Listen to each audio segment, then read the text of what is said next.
অন্তর্বর্তী সরকারের দায়িত্ব গ্রহণের পর প্রথমবারের মতো মার্কিন পররাষ্ট্রমন্ত্রীর সঙ্গে ফোনালাপ হলো প্রধান উপদেষ্টা ডক্টর মোহাম্মদ ইউনূসের। রোববার বাংলাদেশ সময় সন্ধ্যা 7:30টার দিকে তাদের মধ্যে শুরু হয় আলোচনা। প্রধান উপদেষ্টার প্রেস উইং থেকে জানানো হয়েছে, দুই দেশের বাণিজ্য, শুল্ক, রোহিঙ্গা সংকট, চলমান সংস্কার কার্যক্রম ও আসন্ন নির্বাচন নিয়ে আলোচনা হয়েছে দুজনের মধ্যে।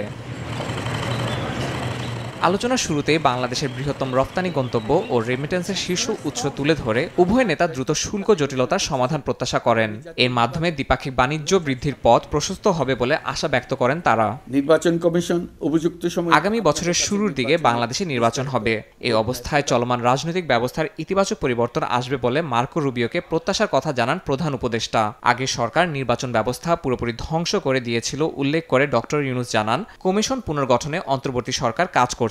রুবিও বাংলাদেশের সংস্কার এজেন্ডা এবং আগামী বছরের শুরুতে নির্বাচনের পদক্ষেপের প্রতি সমর্থন ব্যক্ত করেছেন বলে জানিয়েছে প্রেস উইং।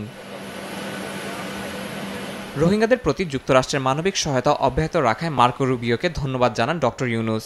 উল্লেখ করেন, রোহিঙ্গাদের নিজ দেশে ফিরে যাওয়ার সম্ভাবনা আগের চেয়ে ভালো অবস্থায় আছে। 15 মিনিটের এই ফোন আলাপের মাধ্যমে যুক্তরাষ্ট্রের সঙ্গে বাংলাদেশের দ্বিপাক্ষিক সম্পর্ক আরও জোরদার হবে বলে জানিয়েছে প্রেস উইং। ইয়াসিন মোহাম্মদ জিসান, সময় সংবাদ।